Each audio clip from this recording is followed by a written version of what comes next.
didn't want heaven without us. So Jesus, you brought heaven down.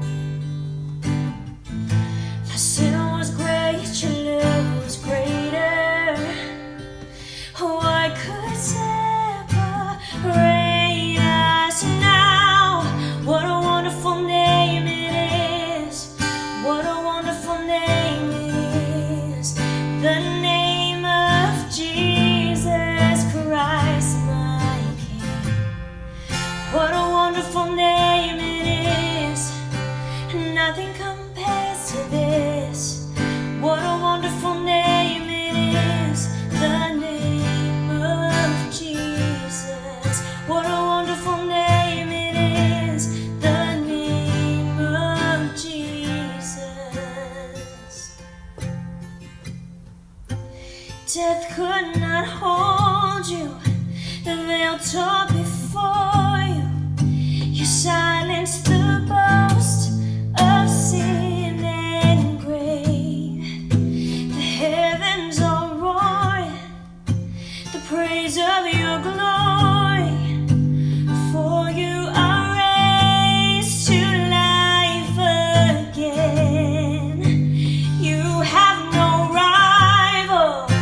You have no equal. Now and forever, God, you reign. Yours is the kingdom. Yours is the glory. Yours is the name above all names. What a powerful name it is. What a powerful name it is. The name of Jesus Christ, my King. What a powerful name it is. Nothing compares to this. What a powerful name it is. The name of Jesus. What a powerful name it is. The name of Jesus.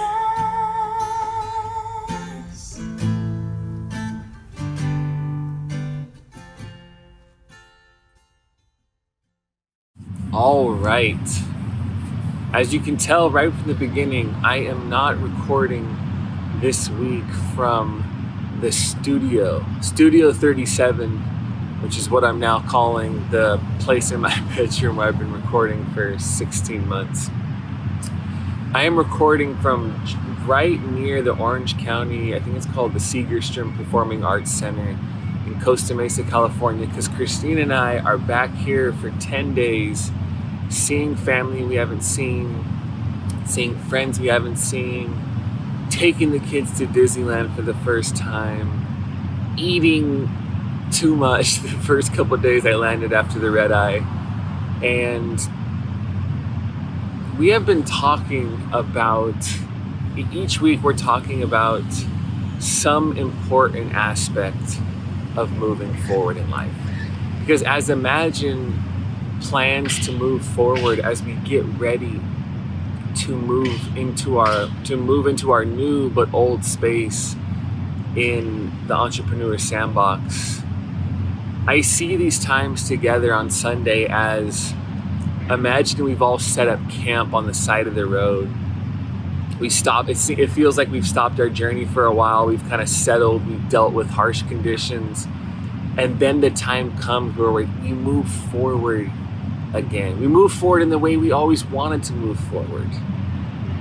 And when you gather a group of people who are now getting ready to move forward, what are 5 to 7 of the things that you say to them to help them move forward? Like last week we talked about how Paul in Philippians said, the one thing I do is to, move forward, is to press on, right? I just told that story of my dad in the marathon. What do we do when we move forward? We press on like a marathon runner wins their race, because life is this marathon we keep recommitting to over and over again. And this week, I just wanted to talk about remembering. right? It can sound slightly contradictory at first when somebody talks about, well, there's the need to let go, but there's also the need to remember.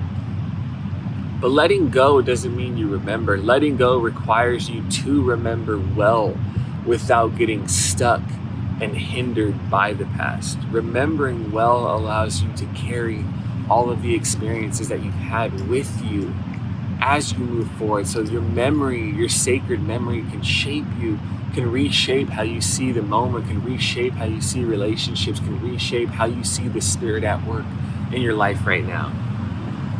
In Luke 22:19, the night before he was going to be crucified, Jesus was with the disciples, and at what would eventually be called the Last Supper, Jesus, this is what the gospel writer wrote.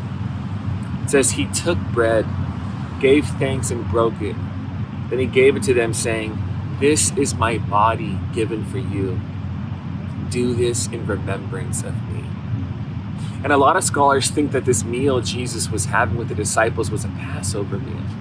And a Passover meal was when Jewish families would have a dinner that was specifically about remembering the ways in which God liberated them from Egyptian captivity and slavery and brought them into the freedom of the promised land. So that whole dinner was about remembering the center, the core, the dynamic energy at the heart of our story is a God of liberation who hears our cries, liberates us, and gives us a new future.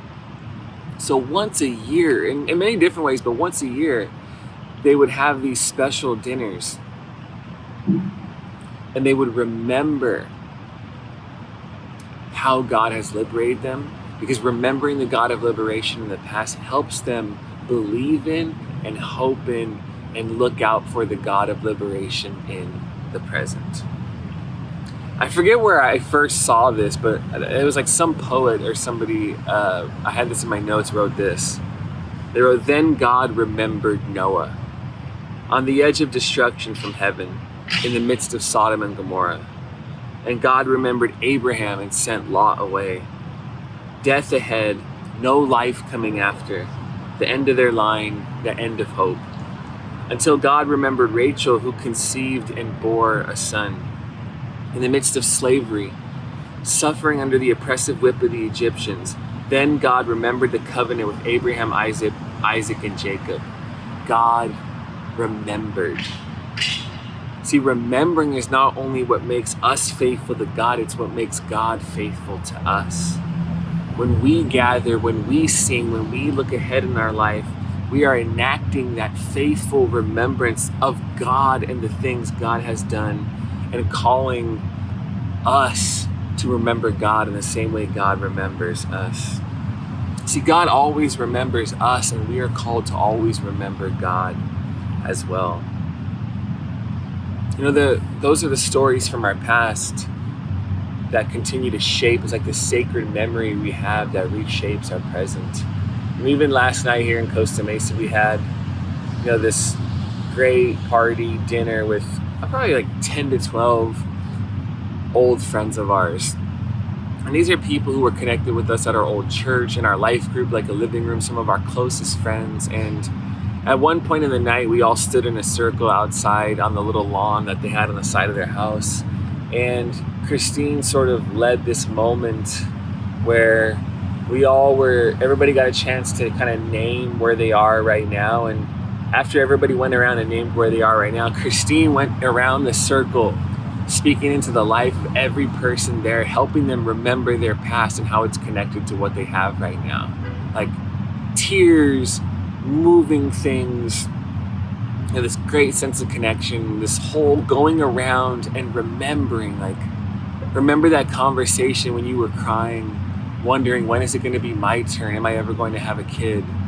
And then 5 years later, that woman my wife's speaking to has 2 kids, and now she's doing the crazy life as a young mom. So going down the line, helping people remember and connect their story to the present. And then when I spoke after, my focus was on how life keeps getting better if we keep letting go and doing our work. And those two are connected. I'm talking about how good it keeps getting. Christine's talking about the importance of remembering, and actually those two are a part of the same journey moving forward. God remembers us, and we are called to remember God because it reshapes how we engage the present. A guy just came and rollerbladed right by me. So if anybody says blading's dead, don't believe him. It's alive and well. And the dog just ran right by me at full speed. Oh, Deuteronomy 6:10 through 12 as we keep talking about remembering. When the Lord your God brings you into the land he swore to your fathers, to Abraham, Isaac, and Jacob, to give you a land with large, flourishing cities you did not build, houses filled with all kinds of good things you did not provide, wells you did not dig, and vineyards and olive groves you did not plant, then when you eat and are satisfied, be careful that you do not forget the Lord who brought you out of Egypt, out of the land of slavery. This ancient writer is so genius because as the Israelites were moving, they're now moving into the promised land out of slavery. And right when they're about to go, and he's like, do not forget the Lord your God. Do not forget that it was God who brought you here. Do not forget what it felt like to be hungry. Do not forget how much you longed for this when you were over there. The power of memory helps reground us over and over. I keep saying this, but it's like this sacred memory that stays with us and allows us to see the moment in the same kind of a sacred way. You know, the Hebrew word to remember actually means to be mindful of. So when you are remembering well, it's like to be mindful of the past it's like you're driving a car. And in the direction you're going, your memory of everything God's ever done, every time he's ever come through, every relationship he's brought you, it's like it's sitting in the front seat with you. So whenever you forget and you start to worry, whenever you forget and you start to think it won't get better, whenever you're driving and you forget and you think it's over, the memory's with you saying, oh no, remember you were in a similar place 5 years ago? And then an unexpected thing happened with those people. God can do that again. And you're like, oh yeah, like, why would God stop being faithful to me now? Hey, remember 3 years ago when you felt like it was time to give up and you were going to close down your business, or you were just done working and you were just going to kind of move away? Right after that, you met those two people and they gave you that new opportunity and a whole new thing opened up and you reinvented your whole thing. Don't think it's over, because the same God who helped you reinvent things over there is still present with you, helping you reinvent things right now. And the blader is back. The memory is like a passenger with us in the car we drive, reminding us of all of the ways God has come through, helping us have the sacred memory in the present with us, because it helps us see all of the ways the Spirit is working right now. The richness of experience requires the presence of the past to live with us now. The more our past is present to us as we remember it well, the deeper and the richer and the more hope-filled our life is now. The memory brings the past into the present and helps us be on the lookout for the same God who has worked in different ways in our past. That's why I would say this: re-entering into our sacred memory permits a rereading of the present. Re-entering into these sacred memories allows us to reread the present in a new way. That God who filled you with hope is the same God who will fill you with hope here. That God who gave you a new beginning is the one who will give us a new beginning again. Do you see how that sacred memory helps give birth to this hopeful imagination that we have in the present? See, the reason I say all this now, because we're on this journey together, is right now with Imagine. We're moving into uncertainty and another big financial risk with Imagine. Like we've had so many times where we think, let's make this move, even though it doesn't fully make sense financially, but let's be people who see beyond this and trust this to the Spirit of God and put ourselves in a place where we need the miraculous provision of God in order to survive. Like, let's honor by God by risking our own humiliation of failing, because God is in the business of when you walk to the edge, he will make new paths. There's a whole nother risk of new waves of people coming in, a whole nother opportunity to do new things in the community. There's so much ahead. And right now, after we've paused and had this break and had people move, it can feel daunting, it can feel overwhelming, it can feel basically impossible. But the passenger of this sacred memory who is in my car as a pastor, as I drive into this, says, hey, it's felt impossible before, and that is the very place the God of the impossible did something new. Hey, it seemed unlikely before, but that is exactly where the next thing was born again. Hey, it's right now it can seem scary, and there's reasons you want to retreat or go back, but those are the very times you take those next 2 to 3 steps forward and see how the Spirit of God opens up a path. When we left Fresh Cafe into Kaka'ako Agora, it was a miracle how we got there. It was a miracle how we got to stay there for a year.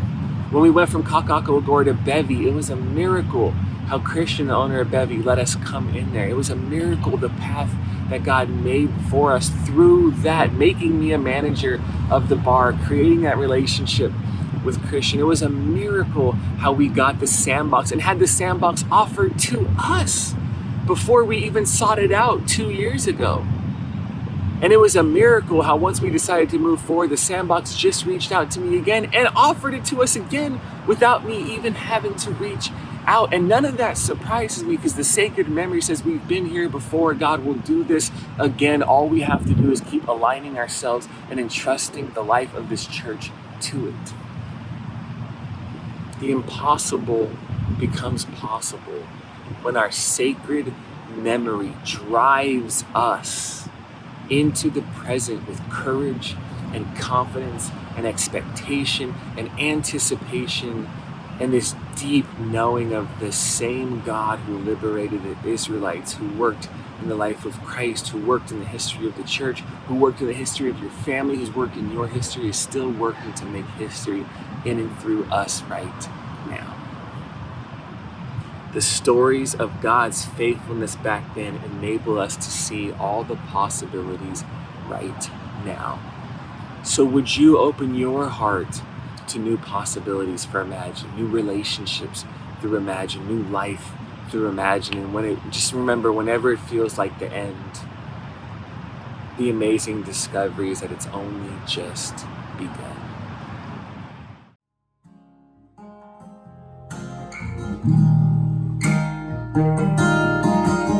You will never leave. Your love sustains me before I even knew what love was.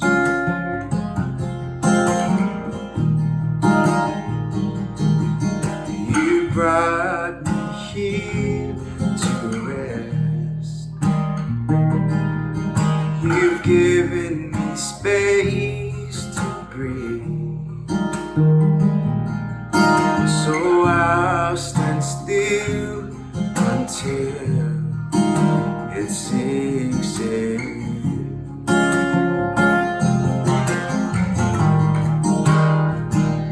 And I will lean back in the loving arms of a beautiful Father.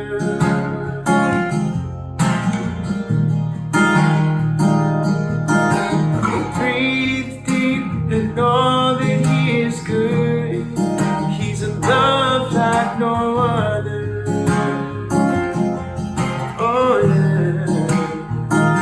Said I will lean back in the loving arms of a beautiful Father. That's who you are, that's who you are. Breathe deep and know that He is good.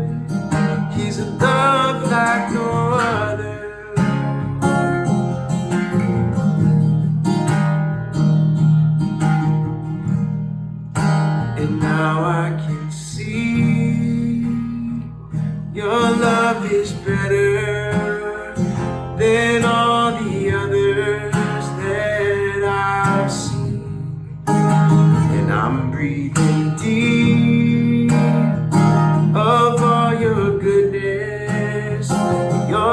loving kindness to me.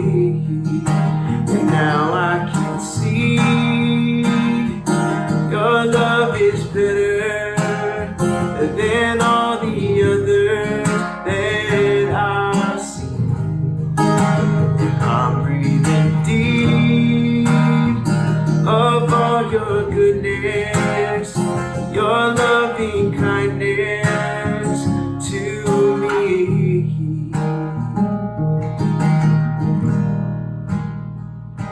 And I will lean back in the loving arms of a beautiful Father.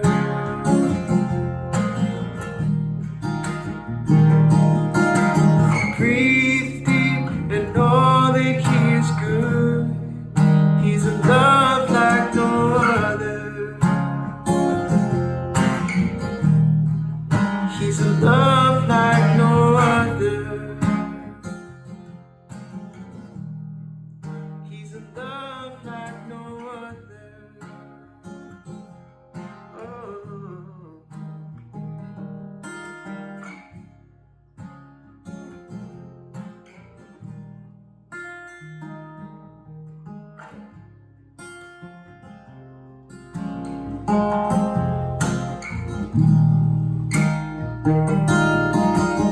You will never leave. Your love sustains me before I even knew what love was.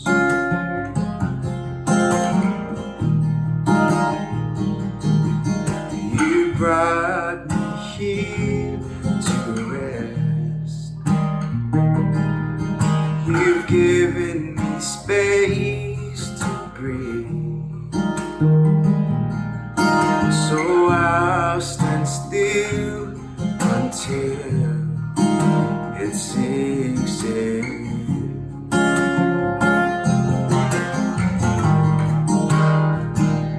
And I will lean back in the loving arms of a beautiful Father.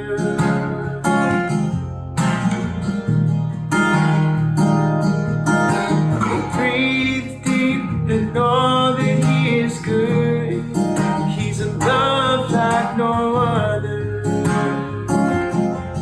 Oh yeah. Said I will lean back in the loving arms of a beautiful Father. That's who you are, that's who you are. Breathe deep and know that He is good. He's a love like no other.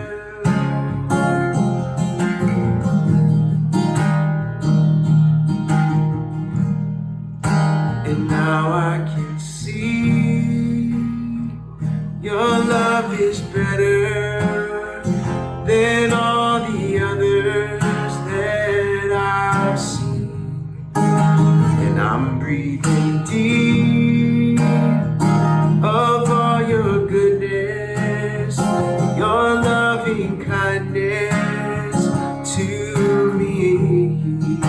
And now I can see your love is better than all the others that I've seen.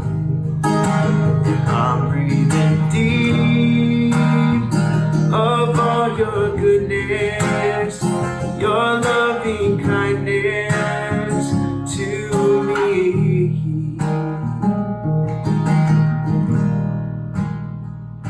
And I will lean back in the loving arms of a beautiful Father.